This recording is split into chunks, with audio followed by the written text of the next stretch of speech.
Good evening. Tonight we're going to see something that is probably new to you. A comprehensive solution to the needs of society in this millennium.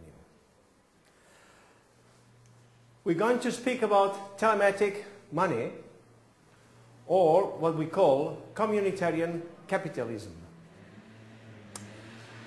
What is this? Do you believe that society needs change? Do you? Don't you? We all do. You probably do too. Now, regenerating society takes two things, according to us.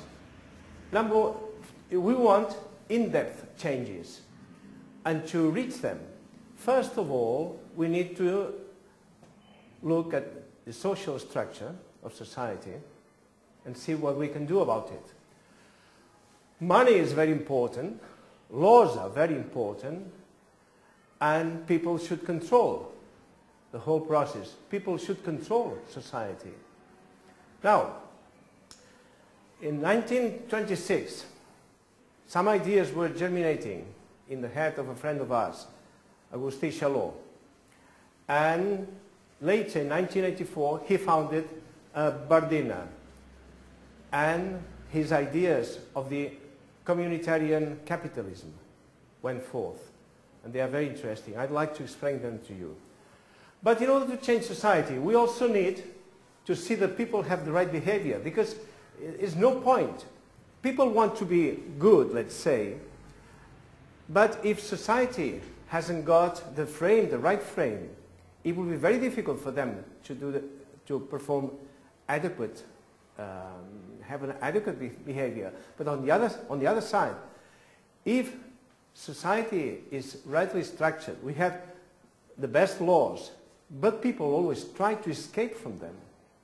We're going nowhere. So both things are necessary. And for people, we need education. And in order to provide education in human values, in 1996, the Ineval Foundation was created. For a minute, let me speak about Ineval. It's human values, education in human values, first to children and youth, then of course to businessmen and labor, because we spend most of our time at work, and generally speaking, people at large. Ineval specializes in the application of human values to business environments. When we speak about human values, what do we mean? We mean truth, right action, inner peace, love, and non-violence. I'm sure these are dear to you. Don't you like them? Huh? Love? We all want love. And love has to be in society. Love has to permeate all of our actions. We know it, but somehow we forget it. And we deal with this. We prove the brain mechanisms that take us to forget love much too often. And we bring solutions to it. Time-proven solutions, actually. But truth, at personal level, is sincerity, and transparency, if you're talking inside of a company. Right action is honesty and business ethics. Inner peace, balance, rationality. Who doesn't want to be rational? Who wants to be emotional about decisions? Love. Love is cordiality, solidarity. And non-violence, respect, ecology. So all these values we teach to everybody, and teams become better teams, companies become more powerful as the ambience becomes more family-like inside the company. But today we are going to speak about the Centre d'Estudis Joan Bardina, which, as I was telling you before, was created in 1984. And the name, it owes the name to Joan Bardina i Castarà.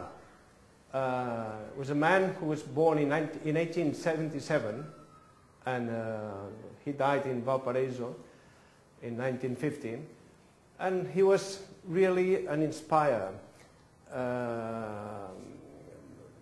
and really changed the pedagogy, so the teaching schemes in Catalonia in his time.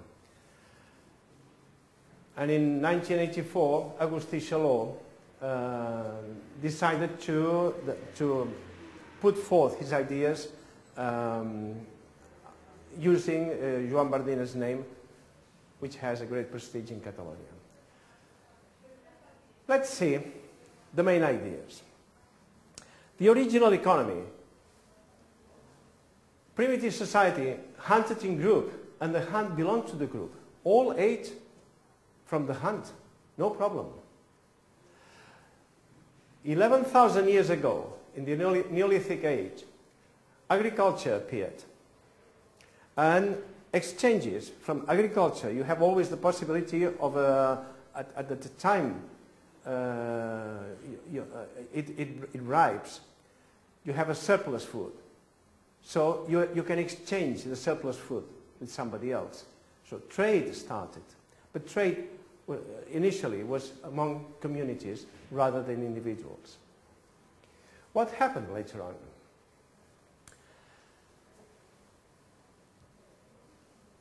As everything evolved with time, trade was done at longer distances.